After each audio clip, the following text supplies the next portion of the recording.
Imagine a world where towering sheets of ice stretch across entire continents. A world where the oceans have retreated hundreds of feet, exposing vast plains where coastal cities now stand. A world populated by creatures so magnificent and strange that they seem almost mythical. Woolly mammoths with curved tusks reaching toward frozen skies, saber-toothed cats prowling through grasslands, and massive ground sloths lumbering across landscapes we would barely recognize today. This was Earth during the last ice age, a period that ended merely 12,000 years ago, a blink of an eye in geological time. It was a world of extremes, of brutal cold and surprising warmth, of extinction and adaptation, of struggle and survival. And remarkably, our ancestors not only survived this harsh world, they thrived in it, creating art, developing technology, and spreading across continents that were connected by ice and lowered seas. Welcome to the Ice Age. 21,000 years ago, at the height of what scientists call the last glacial maximum, Earth was a fundamentally different planet. The average global temperature was approximately 6 degrees Celsius colder than today. That might not sound like much, but this relatively small shift in temperature transformed the entire world. Ice sheets, some more than 2 miles thick, covered vast portions of the northern hemisphere. The Laurentide ice sheet blanketed nearly all of Canada and extended south into what is now the northern United States, reaching as far as modern-day New York City, Detroit, and Seattle. In Europe, the Fennoscandian ice sheet buried Scandinavia, much of Britain, and parts of northern Germany and Poland under billions of tons of ice.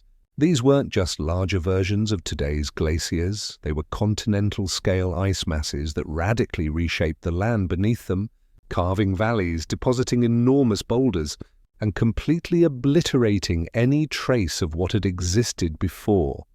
The ice locked away so much of Earth's water that sea levels dropped dramatically.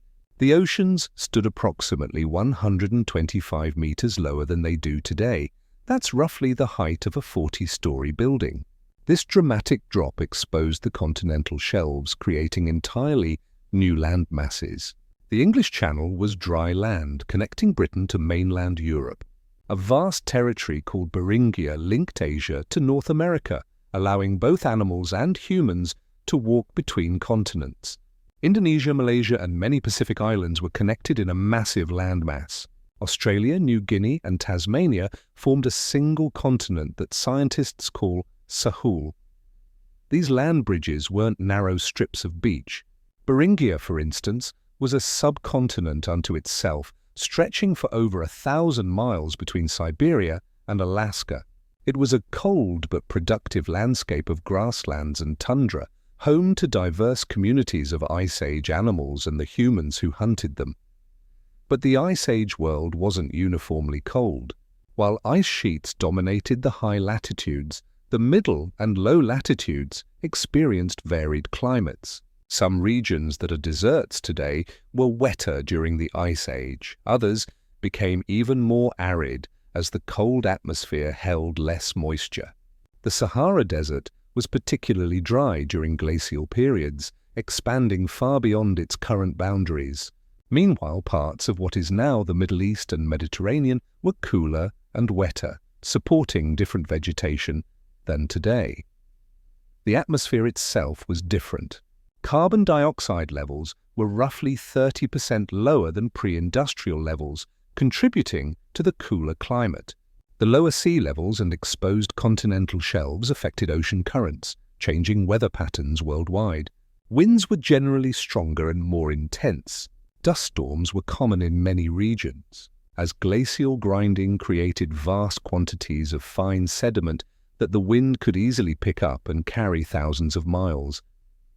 The landscape had a stark beauty unlike anything we can easily imagine today.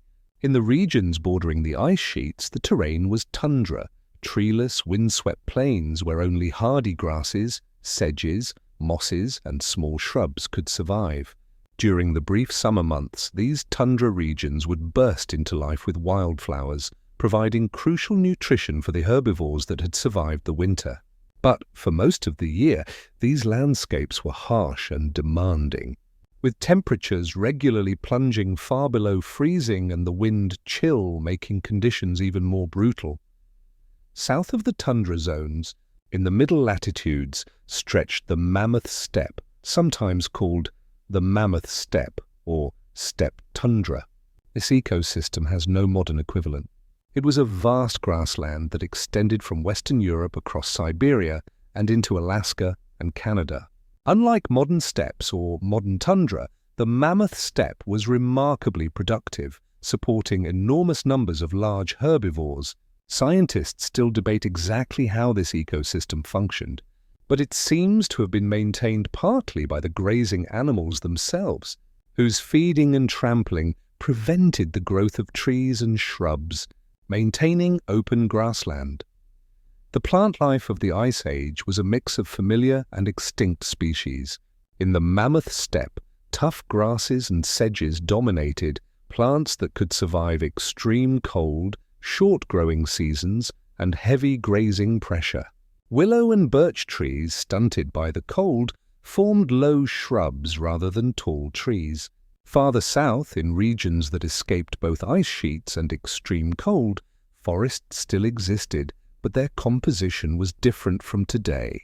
Tree species that now live hundreds of miles apart were mixed together in combinations that don't occur naturally anymore. The Ice Age created what scientists call refugia, areas where life could persist. During the worst of the cold periods, these refugia were crucial for the survival of many species. In Europe, the Mediterranean peninsulas, Iberia, Italy, and the Balkans served as refugia where both plants and animals survived. When the ice eventually retreated, these refugia served as the source populations that recolonized the north. In North America, regions south of the ice sheets preserved diverse ecosystems, though they too were affected by the colder, drier climate. One of the most remarkable things about the Ice Age environment was its variability. The climate didn't just get cold and stay cold. Instead, there were numerous fluctuations, rapid warming events called Dansgaard-Oeschger events, followed by returns to colder conditions. Some of these climate swings happened over just a few decades, forcing plants, animals, and humans to adapt quickly or perish. This variability may have been one of the crucial factors that drove human innovation and adaptability. The night sky during the Ice Age would have looked different too. The stars were in slightly different positions due to the precession of Earth's axis. The Milky Way would have been spectacularly visible from most locations, undimmed by any artificial light. In the auroral zones near the ice sheets, the northern lights would have been a regular spectacle, shimmering curtains of green and red light, dancing across the dark winter skies, perhaps seeming magical or divine to the humans who witnessed them. This was the stage upon which the drama of Ice Age life played. Out, a world profoundly different from our own, yet the world in which modern humans came of age as a species. The Ice Age was the age of megafauna, a time when enormous mammals dominated the landscape. These weren't just larger versions of animals we know today. They were creatures adapted to their specific environments through millions of years of evolution, filling ecological niches that simply don't exist in our modern world. The woolly mammoth is perhaps the most iconic Ice Age animal, and with good reason. These magnificent creatures stood up to 11 feet tall at the shoulder and weighed as much as 6 tons. They were covered in a thick coat of hair, an outer layer of long guard hairs that could reach 3 feet in length, and an inner layer of dense, woolly underfur that provided insulation against the extreme cold. Their ears were much smaller than those of modern elephants, reducing heat loss, and they had a thick layer of fat, up to 4 inches thick in some places, that provided additional insulation and energy reserves.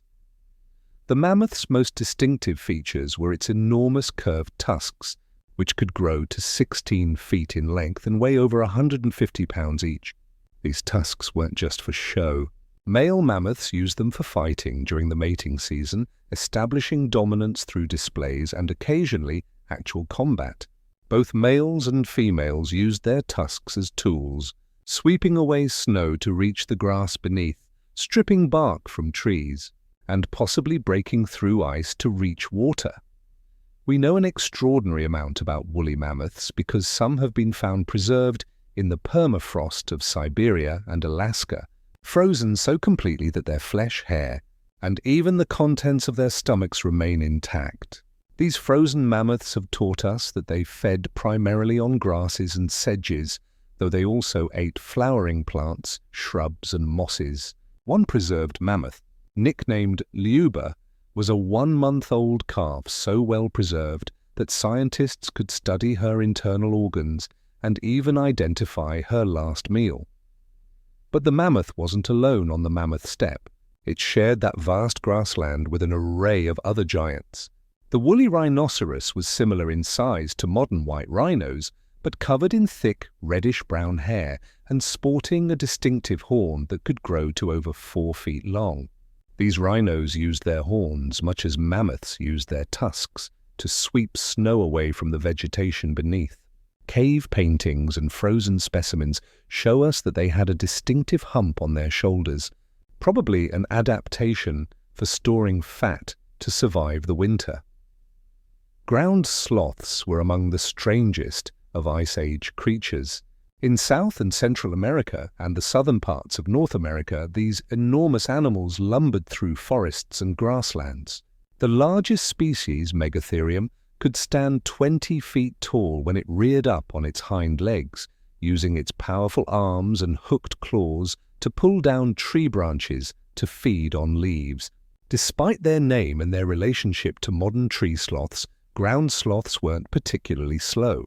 They were powerful, dangerous animals. One swipe from those clawed forelimbs could disembowel a predator. The saber-toothed cat, more properly called Smilodon, was the apex predator in the Americas. Contrary to popular depictions, it probably didn't have a long tail, and it was built more powerfully than modern big cats, with exceptionally strong forelimbs. Its famous canine teeth, sabers that could reach 7 inches in length, were actually somewhat fragile. Scientists believe Smilodon used these teeth to deliver a precise killing bite to the throat or neck of prey, severing major blood vessels. The cat would use its powerful body to wrestle prey to the ground first, then deliver the killing bite. It primarily hunted large, slow-moving herbivores, young mammoths, giant ground sloths, bison, and horses. The American lion was even larger than Smilodon, possibly the largest cat species that ever lived. It stood over 4 feet tall at the shoulder and could weigh over 750 pounds. Unlike its modern namesake, the American lion likely lived a more solitary life, though some evidence suggests they might have formed small family groups. They were pursuit predators, using their long legs to run down prey across open terrain. The dire wolf was about the same size as the largest modern grey wolves, but much more heavily built, with a more powerful bite. Packs of dire wolves would have been formidable predators, capable of taking down prey as large as young mammoths or adult horses. Tens of thousands of dire wolf fossils have been recovered from the La Brea tar pits in California, where the wolves became trapped while trying to feed on other trapped animals. In Eurasia, the cave lion, likely the same species as the American lion or a very close relative, was the dominant predator. Cave paintings from France and Spain show these lions, giving us a rare glimpse of how they looked to the humans who lived alongside them. Some paintings show male lions without manes, though whether this was artistic choice or reality is still debated. The short-faced bear, Arctodus, was perhaps the most terrifying Ice Age predator in North America.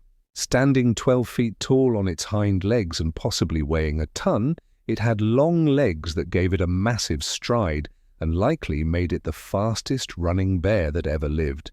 Some scientists believe it was primarily a scavenger, using its size and speed to steal kills from other predators. but it certainly could have hunted as well. Cave bears. Despite their intimidating size, they were comparable to the largest modern bears, were primarily vegetarian. They lived in caves which they used for hibernation, and these caves have yielded thousands of cave bear bones, allowing scientists to study their lives in detail. Young male cave bears had to leave their birth caves and find new territories, a dangerous journey that led to high mortality rates. In Australia, the megafauna were equally impressive but completely different. Giant wombat-like creatures called diprotodons weighed as much as a car. Carnivorous marsupial lions had retractable claws and slicing premolars. There were giant kangaroos that didn't hop but walked on two legs, and enormous flightless birds that stood 7 feet tall. These animals weren't randomly distributed across the landscape. Different species occupied different ecological niches and different habitats. Mammoths were adapted to open grasslands and tundra.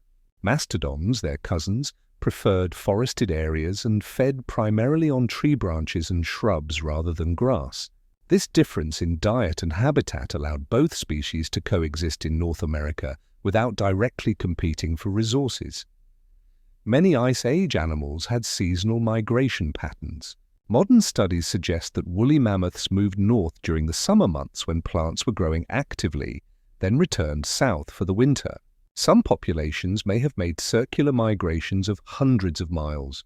Similarly, reindeer and musk oxen followed the seasonal growth of vegetation, their movements tracked by the human hunters who depended on them. The herbivores lived in a constant dance with the predators. Large animals like adult mammoths and rhinos were relatively safe from most predators, but their young were vulnerable. The predators themselves competed with each other. Lions, saber-toothed cats, and wolves all hunting similar prey in some regions, each using different strategies to secure meals in a landscape where winter could make food scarce. Smaller animals filled other niches. Giant beavers, as large as modern black bears, built lodges in wetlands. Enormous armadillo relatives called glyptodons, protected by bony shells, browsed on vegetation. Various species of horses, camels, and pronghorns roamed the grasslands. In the skies, giant condors, teratons, and eagles soared, searching for carrion or hunting smaller prey. The diversity of Ice Age megafauna was truly staggering. North America alone had over 50 species of large mammals. By contrast, today it has fewer than 10. This incredible biodiversity created complex ecosystems where many species interacted in ways we can only begin to understand. The loss of these animals, most species going extinct between 15,000 and 10,000 years ago, fundamentally changed the world's ecosystems in ways we're still discovering. While enormous animals dominated the landscape, a small, clever species of primate was quietly becoming the most successful survivor of the Ice Age. Homo sapiens, us. Modern humans didn't just endure the Ice Age, we spread across the globe during it, developing new technologies, creating complex societies, and laying the groundwork for all of human civilization to come. Our ancestors entered the last Ice Age period around 115,000 years ago, but the species itself is older, roughly 300,000 years old, based on current evidence. During the Ice Age, humans weren't the only hominins around. Neanderthals lived throughout Europe and Western Asia. Denisovans occupied parts of Siberia and possibly southeastern Asia. Homo floresiensis, the hobbit species, lived on the Indonesian island of Flores. Other hominin species existed in different corners of the world, but by the end of the Ice Age, around 12,000 years ago, only Homo sapiens remained. The reasons for the extinction of our close relatives are still debated, but climate change, competition with modern humans, and simple bad luck all likely played roles. The popular image of cavemen huddled in dark caves for survival is largely a myth. While caves were certainly used, they provided excellent shelter and are where we find much of the archaeological evidence. Our ancestors were far more sophisticated than this stereotype suggests. Humans during the Ice Age constructed a variety of shelters adapted to their specific environments. In open tundra and steppe regions, where caves were scarce or non-existent, humans built substantial structures from whatever materials were available. Some of the most impressive Ice Age shelters were mammoth bone houses found at sites in Russia, Ukraine, and other parts of Eastern Europe. These structures used the bones of mammoths, skulls, jaws, leg bones, ribs, and tusks, as a framework, probably covered with hides and possibly earth for insulation. Some of these bone houses were quite large, with diameters of 15 feet or more. Building one required moving bones that weighed thousands of pounds, suggesting these were communal projects undertaken by multiple people. Other structures were built using wooden poles or frameworks, covered with animal hides that were sewn together. These tent-like dwellings could be disassembled and moved, allowing humans to follow migrating animals or relocate when resources in an area were depleted. Archaeological evidence shows that people returned to the same locations year after year, suggesting seasonal rounds where groups moved between different camps as the seasons changed. When caves were available, humans modified them for better living.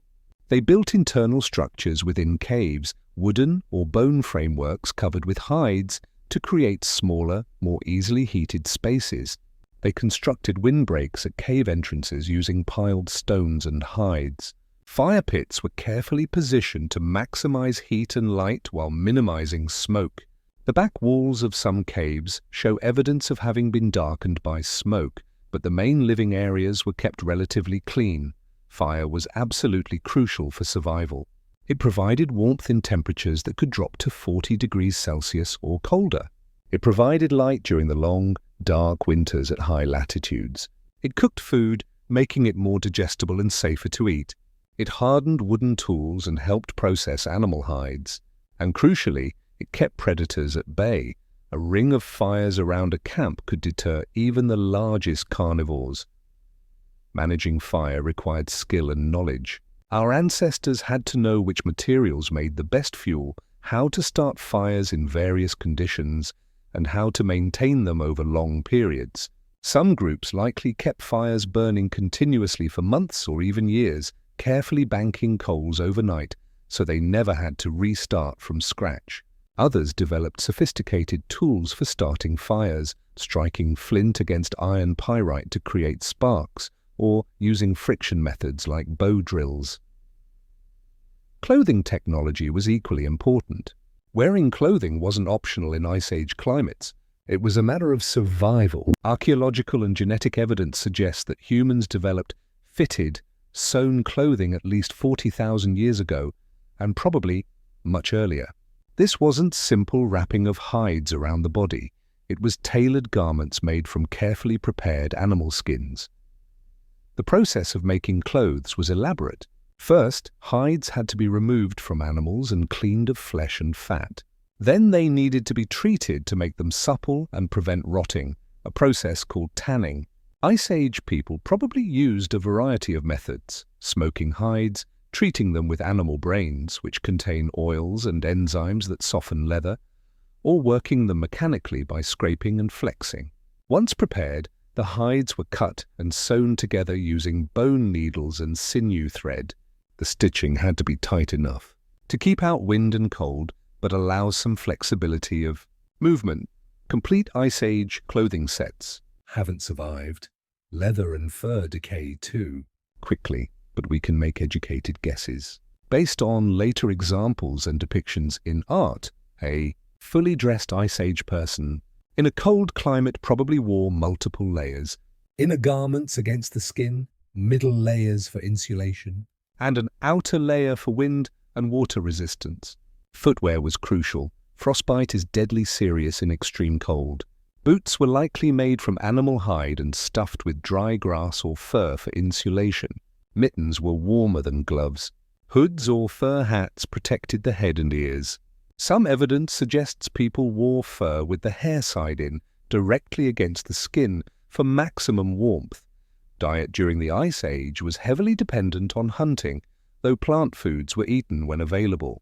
In the harshest environments, the far north where vegetation was scarce for much of the year, humans may have gotten as much as 90% of their calories from meat. This required becoming expert hunters. Ice Age hunters developed an impressive array of weapons and techniques. The spear was the primary weapon, but Ice Age spears were sophisticated tools, not just sharpened sticks. Spear points were carefully crafted from stone, bone, or ivory, designed to penetrate deeply and cause maximum damage. Many were hafted onto wooden shafts using sinew bindings and natural adhesives made from tree resins or animal hide glue. Around 20,000 years ago, a revolutionary technology appeared, the atlatl or spear thrower. This was essentially a lever that extended the hunter's arm, allowing them to throw spears with much greater force and distance. An expert with an atlatl could hit targets accurately at 70 or 80 yards, effectively doubling the range at which a hunter could engage dangerous game. Hunting strategies were adapted to different prey. Large, dangerous animals like mammoths were probably hunted by groups using coordinated tactics. Hunters might drive animals into bogs or snowdrifts where they would become immobilized or chase them over cliffs. Smaller, faster animals like reindeer might be hunted from ambush along migration routes or driven into traps or enclosures. Patience and knowledge were as important as weapons. Understanding animal behavior, tracking skills, and knowing the landscape could make the difference between success and starvation. Nothing was wasted from a kill. Meat provided calories and protein. Fat was crucial. Pure protein can actually be harmful if you eat too much of it, so fat was highly prized. Bones were cracked open for marrow, which is extremely nutritious. Organs were eaten, often raw, shortly after the kill. Hides became clothing, bedding, and shelter material. Bones became tools, weapons, and building materials. Sinew became cordage and sewing thread. Even hooves could be boiled to make glue. When plant foods were available, they were certainly gathered and eaten. In summer and fall, berries, nuts, roots, and other plant foods would have been collected. These provided crucial vitamins and minerals not abundant in meat, as well as carbohydrates for quick energy. Some plants were probably dried or otherwise stored for winter consumption. The relative importance of plant foods varied greatly depending on location and season, more important in southern regions and during summer, less available in northern regions and during winter. Fishing and bird hunting supplemented the diet in appropriate locations. Coastal groups could gather shellfish, harvest seabirds and their eggs, and hunt marine mammals. Rivers and lakes provided fish during certain seasons. Archaeological sites show that Ice Age people were skilled at catching fish using spears, nets, and traps. Social organization was crucial for survival. Ice Age people didn't live as isolated individuals or nuclear families.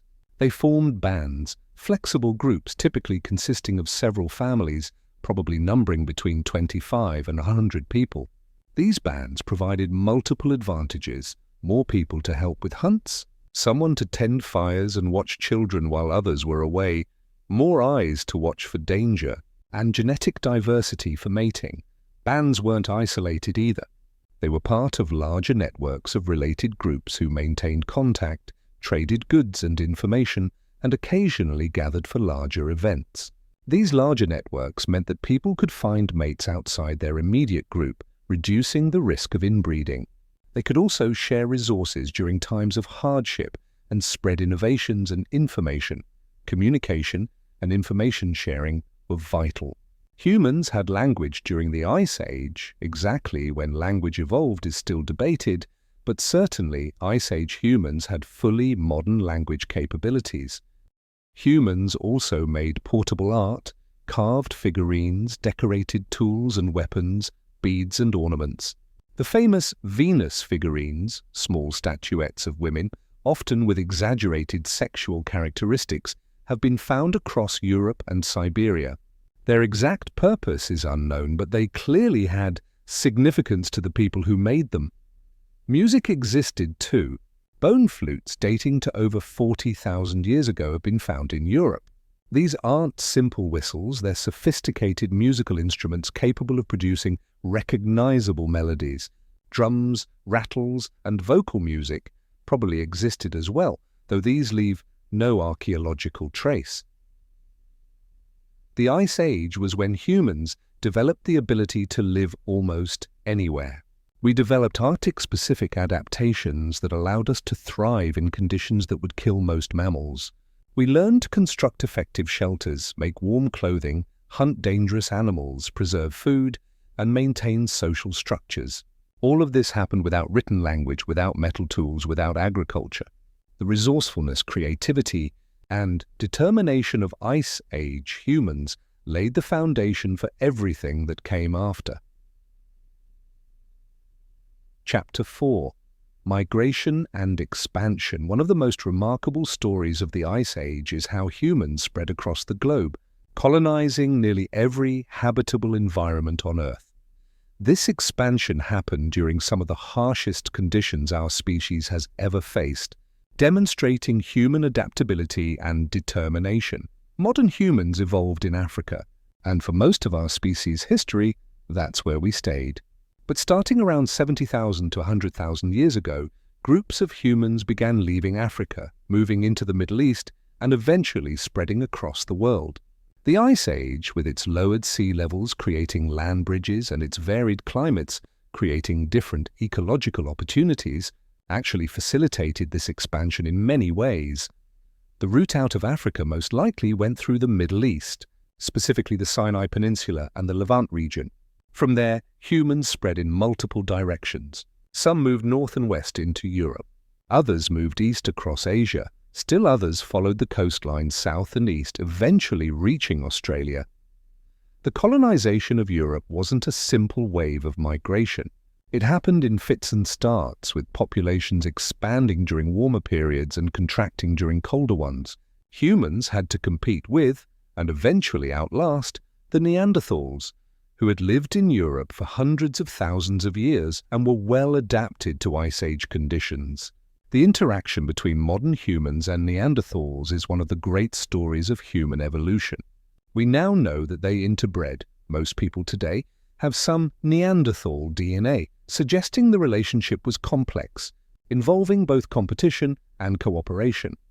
The expansion across northern Asia was particularly challenging. This meant surviving in some of the coldest inhabited places on Earth, where winter temperatures could drop below 50 degrees Celsius. The people who managed this were the ancestors of Native Americans, and their achievement in adapting to these extreme conditions made possible one of humanity's greatest colonization events. Beringia, the land bridge connecting Asia and North America, wasn't just a narrow crossing, it was a massive subcontinent, over 1,000 miles wide at its maximum extent. Recent research suggests that human populations might have lived in Beringia for thousands of years, isolated from other populations by ice sheets to the east and harsh conditions to the west. These Beringian standstill populations eventually expanded into North America when ice-free corridors opened up, or possibly by following the Pacific coastline in boats. The peopling of the Americas is still intensely debated. For many years, the dominant theory held that humans entered North America around 13,000 years ago through an ice-free corridor between the Laurentide and Cordilleran ice sheets. However, recent archaeological finds suggest humans were in the Americas earlier, possibly by 15,000 or even 20,000 years ago. If the earlier dates are correct, these people probably followed the Pacific coast in boats, since the ice-free corridor didn't exist during the coldest periods. Once in the Americas, humans spread with remarkable speed. Within perhaps 2,000 years, humans had reached the southern tip of South America, over 10,000 miles from the Bering Land Bridge. This rapid expansion suggests that the Americas offered abundant resources and few human competitors. The megafauna of the Americas had no experience with human hunters and may have been relatively easy prey initially. The colonization of Australia is one of the most impressive achievements of Ice Age humans. Even with lowered sea levels connecting many islands, Reaching Australia required multiple ocean crossings, some over 50 miles of open water. This means Ice Age humans had boats and navigation skills at least 50,000 years ago, possibly much earlier. Once in Australia, humans encountered a completely unique set of animals and environments, and they adapted successfully, developing distinctive cultures and technologies. The Pacific Islands were colonized much later, mostly after the Ice Age ended, but the coastal following and seafaring skills that made Pacific colonization possible were probably developed during the Ice Age as humans spread along the coasts of Asia and eventually to Australia. Each new environment humans entered required adaptations. In Arctic regions, people learned to hunt seals, walruses, and eventually whales. They developed specialized cold weather gear including fur parkas, insulated boots, and snow goggles to prevent snow blindness. They built igloos and other snow shelters. They burned animal fat in stone lamps to provide light during the months-long polar night. In more temperate regions, different challenges required different solutions. Deciding which plants were edible, learning the behavior of unfamiliar animals, adapting to different seasonal patterns. All of this required observation, experimentation, and the accumulation of knowledge over generations. The success of human expansion wasn't just about physical adaptation. It was also about social and cognitive abilities. Humans could plan ahead, imagining future scenarios and preparing for them. They could cooperate in large groups, coordinating complex activities like large game hunts or seasonal camps. They could innovate, developing new tools and techniques when old ones proved inadequate. And crucially, they could teach, passing knowledge from one generation to the next, allowing each generation to build on the achievements of their predecessors rather than starting from scratch.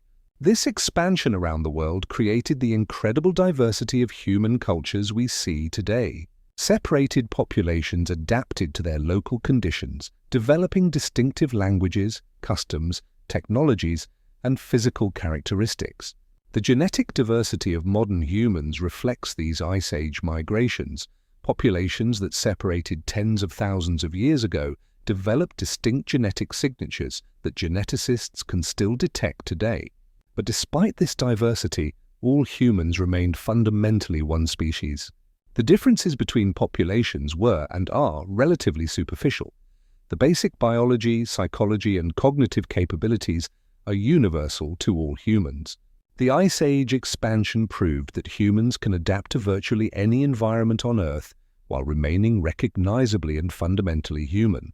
The Ice Age didn't end with a sudden dramatic event. Instead, it faded away gradually, though gradual in geological terms still meant dramatic changes over human lifetimes. Starting around 20,000 years ago, the world began to warm. The massive ice sheets started their long retreat. Sea levels began to rise, and the megafauna that had dominated the landscapes for millions of years began to disappear. The warming wasn't smooth or consistent. There were periods of rapid warming followed by cold reversals. One of the most dramatic of these reversals was the Younger Dryas, a period between about 12,900 and 11,700 years ago, when temperatures suddenly dropped back to near glacial conditions for over 1,000 years before warming resumed.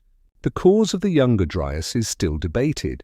It might have been triggered by changes in ocean currents, possibly caused by meltwater from retreating glaciers altering the salinity and circulation of the North Atlantic. As temperatures rose and ice sheets retreated, the landscapes transformed. The mammoth steppe ecosystem began to break apart. Trees migrated northward, turning open grasslands into forests. The productivity of the vegetation declined. Trees provide less food for grazing animals than grass does. The megafauna that had thrived in the open landscapes found themselves in shrinking and fragmenting habitats. And then between about 15,000 and 10,000 years ago, most of the megafauna went extinct. The timing varied by region. The extinction happened earliest in Australia and latest in remote islands, but the pattern was clear. The mammoths, mastodons, woolly rhinos, giant ground sloths, saber-toothed cats, short-faced bears, dire wolves, giant beavers, and dozens of other species disappeared forever. What caused the megafaunal extinctions is one of the great controversies in paleontology. There are two main hypotheses, and both probably played a role. The climate change hypothesis argues that the warming climate and changing vegetation destroyed the habitats these animals depended on. The mammoth steppe ecosystem that had existed for tens of thousands of years vanished as forests expanded. The animals that were specialized for those open, cold conditions couldn't adapt fast enough to the new environments. Additionally, the rapid climate changes and variability may have been particularly stressful, causing populations to crash before they could recover. The human hunting hypothesis argues that human predation drove the extinctions. Humans had spread around the world by this time and had become increasingly efficient hunters. The megafauna had no evolutionary experience with human hunters. They hadn't learned to fear or avoid humans. This overkill hypothesis suggests that even relatively small numbers of humans, hunting at sustainable rates by their standards, could drive megafauna populations to extinction over centuries or millennia because these large animals reproduced slowly. One generation of megafauna might last 20-30 years, while humans could have dozens of generations in that time, allowing them to continually adjust and improve their hunting techniques, while the prey species couldn't adapt fast enough.